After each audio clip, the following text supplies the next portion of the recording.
these guys actually hear all these notes? I believe they do. But this also immediately raises a question. So what is the to us unknown exercise that these two guys did that they are able to hear all this stuff while playing it? So what do we have to do to learn this skill? I practiced with a metronome. I have at times used a metronome on 2 and 4. I used to do a lot of arpeggios. You know, I do it in whole steps, and do it in minor thirds, do it in major thirds, you know, backwards. You know, just string a bunch of things together. So in this workshop video of Michael Brecker, he's mentioning a lot of stuff, but he's never mentioning really how he's hearing everything he plays. I mean, I can't sing all those notes, but the way that I'm thinking, I mean, I am hearing the notes, you know, and I'm thinking maybe And in this workshop, Chris Potter says he hears a lot of rhythm and phrasing. So what did they actually practice to be able to hear this? Let's jump right into it. What Chris Potter is saying about rhythm is absolutely true. You need to hear the rhythm and you need to hear the phrasing. But there are definitely other things too. It's kind of a thing on the saxophone because it's not, you know, you can't see the geometry of it. It doesn't really make sense. You have to get to where your fingers connect to your brain. Here Chris Potter is saying with the saxophone you definitely need to have all the material in your head and in your fingers. But this is the same with a lot of other instruments. Guitar, you're not really looking at what you're playing all the time, I think. But in my head my ears are too. So how do you actually get to the point where your working vocabulary is something that you always hear in your head and that you can hear in front of what you're playing? And then get it out of the instrument. So let's start with listening to great players. Often we have a transcription, or we know what they are playing, we know the tune they are playing, so we can actually see what they are playing this great lick over. So we can actually connect the sound into a musical context. We know the functions of the chords. So the next step would be making that sound and the function in the music working together. Fuse these two. And then you need to make this a habit of hearing and playing this stuff at the same time.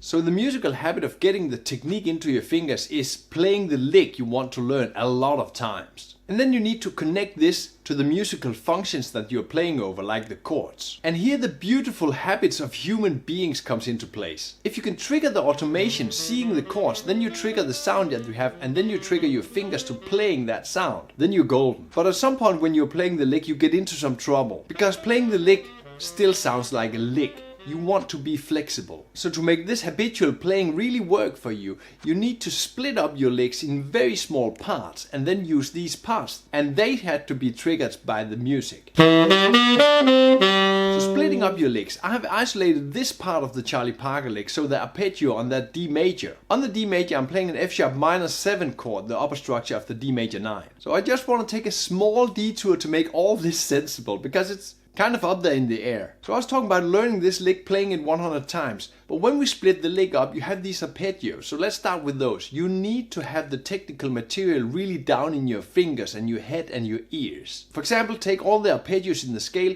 practice them a lot. Play them and then listen to them. How do they actually sound when you're playing them? It might sound a little bit weird when I'm saying this, but you really need to hear what you're playing. You need to internalize the sound for each arpeggio and learn it into your fingers, that this combination of fingers triggers this sound that you want to hear. Keep repeating these patterns till they're fully automated in your head, in your ears and in your fingers. So now comes the next step, and that's to make sure that when you are playing the music, the sound is triggered, or your fingers are triggered by what you see or what you know is coming, the chord functions. So add these beautiful arpeggios you practiced into the chord progression. Here's an E minor, A7, D major. So add this plain pattern.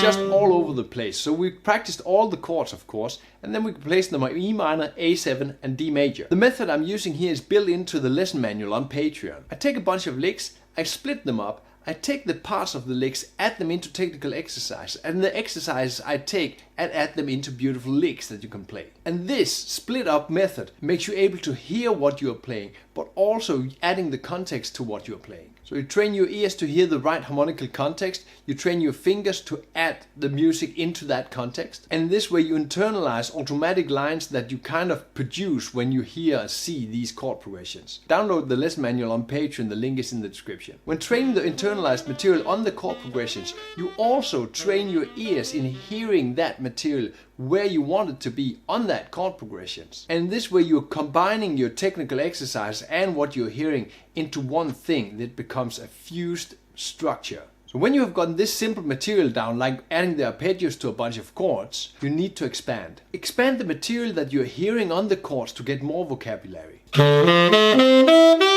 take a look at this E minor 11 arpeggio. In this super arpeggio we have 3 hidden chords. The E minor 7, the G major 7 and the B minor 7. And all of these chords fits greatly in the sound of that E minor 7 in that bar. We have already trained these arpeggios because they're in the major scale when we train the arpeggios. So why don't we use them on that E minor chord, like this?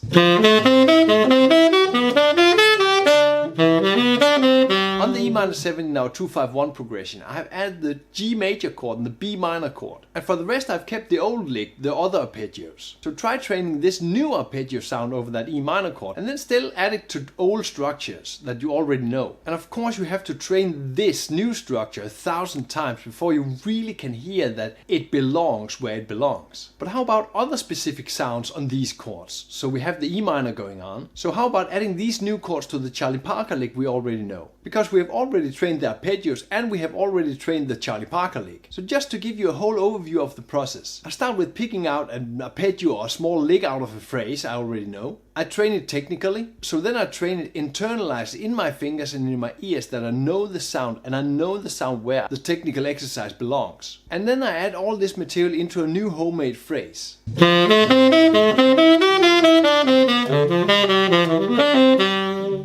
So training these technical aspects and training them into the chords, looking at the chords, trying to hear the chords, makes me able to trigger the technique I want when I hear that sound from the chord progression. So this trigger or this habit needs to be completely second nature to you. So let's run through everything. Let's start with a new arpeggio. I want that 16-note arpeggio of Charlie Parker, the F sharp minor chord. So I'm taking the 16-note pattern, adding them into a technical exercise that I trained the hell out of.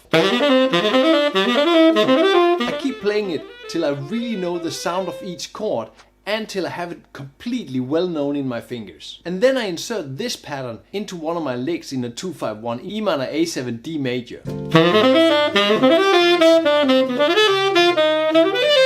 Using these steps to integrate phrases you hear into your playing also triggers your fingers to activate the material when you see and when you meet this function in your music. So combine these trained techniques with the music you're improvising over and automatically your ears want to play these things you already know in your fingers because your ears says so. And exactly this method I've added into the lesson manual on Patreon. I've dissected licks, taking out these small parts and made exercises out of them and then slowly add them into the 2-5-1 licks that you can see the process of the technique going into your licks, learning to hear both. If you really want to get into hearing what you're playing, download the lesson manual on Patreon. The link is in the description. Hearing what you play and playing what you hear is probably one of the most wanted skills in music. You really want to follow Chris Potter's advice on this. Check this video out. Play music, have fun.